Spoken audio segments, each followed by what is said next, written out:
Ayatollah ಖಮೇನಿಯ ಹತ್ಯೆಯ ನಂತರ ಈಗ ಇರಾನ್ನಲ್ಲಿ ಸರ್ವೋಚ್ಚ ನಾಯಕನ ಆಯ್ಕೆ ಹೇಗಾಗುತ್ತೆ, ಸುಪ್ರೀಂ ಲೀಡರ್ ಆಯ್ಕೆ ಹೇಗಾಗುತ್ತೆ ಒಂದೊಂದಾಗಿ ಡೀಟೇಲ್ ಆಗಿ ನಾವು ನಿಮ್ ಮುಂದೆ ಹೇಳ್ತಾ ಹೋಗ್ತೀವಿ ನೋಡಿ. ಇರಾನ್ ಸುಪ್ರೀಂ ಲೀಡರ್ಗೆ ಮರ್ಜಾ ಎ ತಕ್ಲೀದ್ ಅಂತ ಹೇಳಿ ಕರೀತಾರೆ.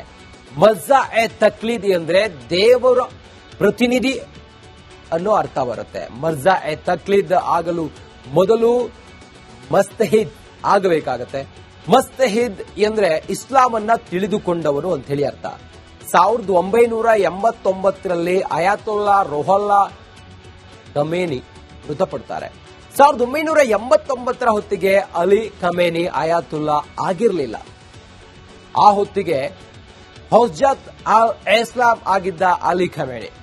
ಹೌಜತ್ ಅಲ್ ಇಸ್ಲಾಂ ಅಂದ್ರೆ ಮಧ್ಯಮ ದರ್ಜೆಯ ಮೌಲಿ ಅಂತ ಹೇಳಿ ಅರ್ಥ. ರುಹಲ್ಲಾ ಸಾವಿನ ಬಳಿಕ ಹುಸೈನ್ ಅಲಿ ಸುಪ್ರೀಂ ಲೀಡರ್ ಆಗಬೇಕಾಗಿತ್ತು. ಆದ್ರೆ ಹುಸೈನ್ ಅಲಿ ಜೊತೆ ರುಹಲ್ಲಾ ಖಮೇನಿ ಕಿತ್ತಾಟ ಶುರುವಾಗುತ್ತೆ. ಅದೇ ಕಾರಣಕ್ಕೆ ಹುಸೈನ್ ರನ್ನ ವಜಾ ಮಾಡಿದ್ದ ರುಹಲ್ಲಾ. ಸಿಕ್ಕ ಚಾನ್ಸ್ ಬಳಸಿಕೊಂಡ ಅಂದಿನ ಅಧ್ಯಕ್ಷ ಅಲಿ ಖಮೇನಿ ಆಯ್ಕೆ ಸಮಿತಿಯ ಸದಸ್ಯರ ವಿಶ್ವಾಸವನ್ನ ಗಳಿಸಿದ್ದ ಅಲಿ ಖಮೇನಿ ಮೊದಲೇ ಕೆಲಸ ಮಾಡಿದ್ರಿಂದ ಐಆರ್ಜಿಸಿಯು ಬೆಂಬಲಿಸಿತ್ತು ಅಲಿ ಖಮೇನಿಯನ್ನ. ಅಸೆಂಬ್ಲಿ ಆಫ್ ಎಕ್ಸ್ಪರ್ಟ್ನ 88 ಜನರ ಪೈಕಿ 77 ಜನರ ವೋಟ್ ಖಮೇನಿಗೆ ಬಿದ್ದಿತ್ತು. 74 ಸದಸ್ಯರ ಪೈಕಿ 64 ವೋಟ್ ಗಳಿಸಿದ ಅಲಿ ಖಮೇನಿ. ಹೀಗೆ ಅಲಿ ಖಮೇನಿ ಸರ್ವೋಚ್ಚ ನಾಯಕರಾಗಿ ಅಲಿ ಖಮೇನಿಯಾಗಿ ಅವರು ಇರಾನ್ನಲ್ಲಿ ಸರ್ವೋಚ್ಚ ನಾಯಕರಾಗಿ ಅವರು ಸಂಪೂರ್ಣ ಹಿಡಿತವನ್ನ ತೆಗೆದುಕೊಳ್ತಾರೆ. ಬಳಿಕ ಸಂವಿಧಾನವನ್ನ ಬದಲಿಸಿ ಪಟ್ಟವನ್ನ ಉಳಿಸಿಕೊಂಡ ಅಲಿ ಖಮೇನಿ ಮರ್ಜಾ ಎ ತಕ್ಲೀದ್ ಆಗದೆ ಸುಪ್ರೀಂ ಲೀಡರ್ ಆಗಲು ಅವಕಾಶ ಸಿಕ್ತು.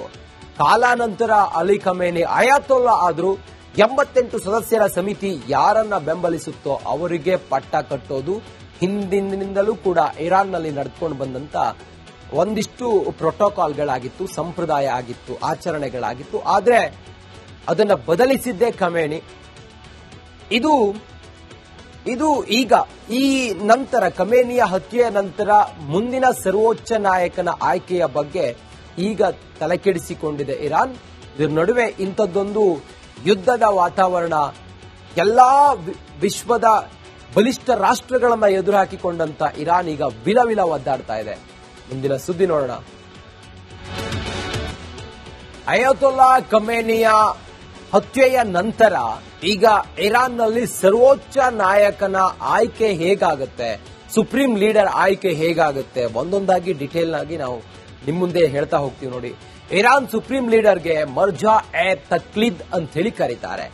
ಮರ್ಜಾ ಎ ತಕ್ಲೀದ್ ಅಂದ್ರೆ ದೇವರ ಪ್ರತಿನಿಧಿ ಅನ್ನೋ ಅರ್ಥ ಬರುತ್ತೆ. ಮರ್ಜಾ ಎ ತಕ್ಲೀದ್ ಆಗಲು ಮೊದಲು ಮಸ್ತಹಿದ್ ಆಗಬೇಕಾಗತ್ತೆ.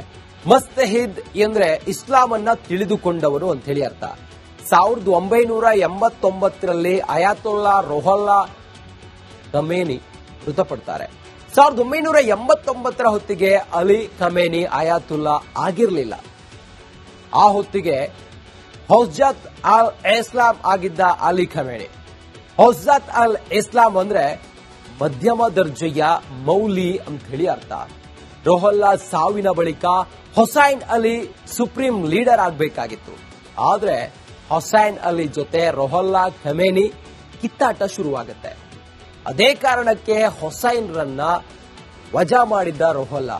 ಸಿಕ್ಕ ಚಾನ್ಸ್ ಬಳಸಿಕೊಂಡ ಅಂದಿನ ಅಧ್ಯಕ್ಷ ಅಲಿ ಖಮೇನಿ ಆಯ್ಕೆ ಸಮಿತಿಯ ಸದಸ್ಯರ ವಿಶ್ವಾಸವನ್ನ ಗಳಿಸಿದ್ದ ಅಲಿ ಖಮೇನಿ ಮೊದಲೇ ಕೆಲಸ ಮಾಡಿದ್ರಿಂದ ಐಆರ್ಜಿಸಿಯು ಬೆಂಬಲಿಸಿತ್ತು ಅಲಿ ಖಮೇನಿಯನ್ನ. ಅಸೆಂಬ್ಲಿ ಆಫ್ ಎಕ್ಸ್ಪರ್ಟ್ನ 88 ಜನರ ಪೈಕಿ 77 ಜನರ ವೋಟ್ ಖಮೇನಿಗೆ ಬಿದ್ದಿತ್ತು. 74 ಸದಸ್ಯರ ಪೈಕಿ 64 ವೋಟ್ ಗಳಿಸಿದ ಅಲಿ ಖಮೇನಿ. ಹೀಗೆ ಅಲಿ ಖಮೇನಿ ಸರ್ವೋಚ್ಚ ನಾಯಕರಾಗಿ ಅಲಿ ಖಮೇನಿಯಾಗಿ ಅವರು ಇರಾನ್ನಲ್ಲಿ ಸರ್ವೋಚ್ಚ ನಾಯಕರಾಗಿ ಅವರು ಸಂಪೂರ್ಣ ಹಿಡಿತವನ್ನ ತೆಗೆದುಕೊಳ್ತಾರೆ. ಬಳಿಕ ಸಂವಿಧಾನವನ್ನ ಬದಲಿಸಿ ಪಟ್ಟವನ್ನ ಉಳಿಸಿಕೊಂಡ ಅಲಿ ಖಮೇನಿ ಮರ್ಜಾ ಎ ತಕ್ಲೀದ್ ಆಗದೆ ಸುಪ್ರೀಂ ಲೀಡರ್ ಆಗಲು ಅವಕಾಶ ಸಿಕ್ತು. ಕಾಲಾನಂತರ ಅಲಿ ಖಮೇನಿ ಅಯಾತೊಲ್ಲಾ ಆದ್ರೂ 88 ಸದಸ್ಯರ ಸಮಿತಿ ಯಾರನ್ನ ಬೆಂಬಲಿಸುತ್ತೋ ಅವರಿಗೆ ಪಟ್ಟ ಕಟ್ಟೋದು ಹಿಂದಿನಿಂದಲೂ ಕೂಡ ಇರಾನ್ನಲ್ಲಿ ನಡೆದುಕೊಂಡು ಬಂದಂತ ಒಂದಿಷ್ಟು ಪ್ರೋಟೋಕಾಲ್ಗಳಾಗಿತ್ತು, ಸಂಪ್ರದಾಯ ಆಗಿತ್ತು, ಆಚರಣೆಗಳಾಗಿತ್ತು. ಆದ್ರೆ ಅದನ್ನ ಬದಲಿಸಿದ್ದೇ ಖಮೇನಿ. ಇದು ಈಗ ಈ ನಂತರ ಖಮೇನಿಯ ಹತ್ಯೆಯ ನಂತರ ಮುಂದಿನ ಸರ್ವೋಚ್ಚ ನಾಯಕನ ಆಯ್ಕೆಯ ಬಗ್ಗೆ ಈಗ ತಲೆಕೆಡಿಸಿಕೊಂಡಿದೆ ಇರಾನ್. ಇದರ ನಡುವೆ ಇಂಥದ್ದೊಂದು ಯುದ್ಧದ ವಾತಾವರಣ, ಎಲ್ಲಾ ವಿಶ್ವದ ಬಲಿಷ್ಠ ರಾಷ್ಟ್ರಗಳನ್ನ ಎದುರು ಹಾಕಿಕೊಂಡಂತ ಇರಾನ್ ಈಗ ವಿಲವಿಲ ಒದ್ದಾಡ್ತಾ ಇದೆ. ಮುಂದಿನ ಸುದ್ದಿ ನೋಡೋಣ. ಅಯತೊಲ್ಲಾ ಖಮೇನಿಯ ಹತ್ಯೆಯ ನಂತರ ಈಗ ಇರಾನ್ನಲ್ಲಿ ಸರ್ವೋಚ್ಚ ನಾಯಕನ ಆಯ್ಕೆ ಹೇಗಾಗುತ್ತೆ, ಸುಪ್ರೀಂ ಲೀಡರ್ ಆಯ್ಕೆ ಹೇಗಾಗುತ್ತೆ, ಒಂದೊಂದಾಗಿ ಡೀಟೇಲ್ ಆಗಿ ನಾವು ನಿಮ್ ಮುಂದೆ ಹೇಳ್ತಾ ಹೋಗ್ತೀವಿ ನೋಡಿ. ಇರಾನ್ ಸುಪ್ರೀಂ ಲೀಡರ್ಗೆ ಮರ್ಜಾ ಎ ತಕ್ಲೀದ್ ಅಂತ ಹೇಳಿ ಕರೀತಾರೆ. ಮರ್ಜಾ ಎ ತಕ್ಲೀದ್ ಅಂದ್ರೆ ದೇವರ ಪ್ರತಿನಿಧಿ ಅನ್ನೋ ಅರ್ಥ ಬರುತ್ತೆ. ಮರ್ಜಾ ಎ ತಕ್ಲೀದ್ ಆಗಲು ಮೊದಲು ಮಸ್ತಹಿದ್ ಆಗಬೇಕಾಗತ್ತೆ. ಮಸ್ತಹಿದ್ ಅಂದ್ರೆ ಇಸ್ಲಾಮನ್ನ ತಿಳಿದುಕೊಂಡವರು ಅಂತ ಹೇಳಿ ಅರ್ಥ. 1989ರಲ್ಲಿ ಅಯಾತೊಲ್ಲಾ ರೋಹಲ್ಲಾ ಖಮೇನಿ ಮೃತಪಡ್ತಾರೆ. 1989ರ ಹೊತ್ತಿಗೆ ಅಲಿ ಖಮೇನಿ ಅಯಾತುಲ್ಲಾ ಆಗಿರಲಿಲ್ಲ. ಆ ಹೊತ್ತಿಗೆ ಹೌಜತ್ ಅಲ್ ಇಸ್ಲಾಂ ಆಗಿದ್ದ ಅಲಿ ಖಮೇನಿ. ಹೌಜತ್ ಅಲ್ ಇಸ್ಲಾಂ ಅಂದ್ರೆ ಮಧ್ಯಮ ದರ್ಜೆಯ ಮೌಲಿ ಅಂತ ಹೇಳಿ ಅರ್ಥ. ರೋಹಲ್ಲಾ ಸಾವಿನ ಬಳಿಕ ಹುಸೈನ್ ಅಲಿ ಸುಪ್ರೀಂ ಲೀಡರ್ ಆಗಬೇಕಾಗಿತ್ತು. ಆದ್ರೆ ಹುಸೈನ್ ಅಲಿ ಜೊತೆ ರೋಹಲ್ಲಾ ಖಮೇನಿ ಕಿತ್ತಾಟ ಶುರುವಾಗುತ್ತೆ. ಅದೇ ಕಾರಣಕ್ಕೆ ಹುಸೈನ್ ರನ್ನ ವಜಾ ಮಾಡಿದ್ದ ರೋಹಲ್ಲಾ. ಸಿಕ್ಕ ಚಾನ್ಸ್ ಬಳಸಿಕೊಂಡ ಅಂದಿನ ಅಧ್ಯಕ್ಷ ಅಲಿ ಖಮೇನಿ ಆಯ್ಕೆ ಸಮಿತಿಯ ಸದಸ್ಯರ ವಿಶ್ವಾಸವನ್ನ ಗಳಿಸಿದ್ದ ಅಲಿ ಖಮೇನಿ ಮೊದಲೇ ಕೆಲಸ ಮಾಡಿದ್ರಿಂದ IRGCU ಬೆಂಬಲಿಸಿತ್ತು ಅಲಿ ಖಮೇನಿಯನ್ನ. ಅಸೆಂಬ್ಲಿ ಆಫ್ ಎಕ್ಸ್ಪರ್ಟ್ನ 88 ಜನರ ಪೈಕಿ 77 ಜನರ ವೋಟ್ ಖಮೇನಿಗೆ ಬಿದ್ದಿತ್ತು. 74 ಸದಸ್ಯರ ಪೈಕಿ 64 ವೋಟ್ ಗಳಿಸಿದ ಅಲಿ ಖಮೇನಿ. ಹೀಗೆ ಅಲಿ ಖಮೇನಿ ಸರ್ವೋಚ್ಚ ನಾಯಕರಾಗಿ, ಅಲಿ ಖಮೇನಿಯಾಗಿ ಅವರು ಇರಾನ್ನಲ್ಲಿ ಸರ್ವೋಚ್ಚ ನಾಯಕರಾಗಿ ಅವರು ಸಂಪೂರ್ಣ ಹಿಡಿತವನ್ನ ತೆಗೆದುಕೊಳ್ತಾರೆ. ಬಳಿಕ ಸಂವಿಧಾನವನ್ನ ಬದಲಿಸಿ ಪಟ್ಟವನ್ನ ಉಳಿಸಿಕೊಂಡ ಅಲಿ ಖಮೇನಿ ಮರ್ಜಾ ಎ ತಕ್ಲೀದ್ ಆಗದೆ ಸುಪ್ರೀಂ ಲೀಡರ್ ಆಗಲು ಅವಕಾಶ ಸಿಕ್ತು.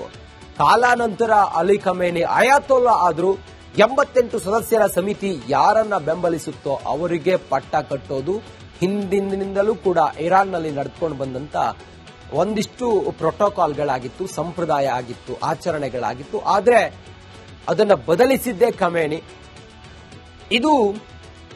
ಇದು ಈಗ ಈ ನಂತರ ಖಮೇನಿಯ ಹತ್ಯೆಯ ನಂತರ ಮುಂದಿನ ಸರ್ವೋಚ್ಚ ನಾಯಕನ ಆಯ್ಕೆಯ ಬಗ್ಗೆ ಈಗ ತಲೆಕೆಡಿಸಿಕೊಂಡಿದೆ ಇರಾನ್. ಇದರ ನಡುವೆ ಇಂಥದ್ದೊಂದು ಯುದ್ಧದ ವಾತಾವರಣ, ಎಲ್ಲಾ ವಿಶ್ವದ ಬಲಿಷ್ಠ ರಾಷ್ಟ್ರಗಳನ್ನ ಎದುರು ಹಾಕಿಕೊಂಡಂತ ಇರಾನ್ ಈಗ ವಿಲವಿಲ ಒದ್ದಾಡ್ತಾ ಇದೆ.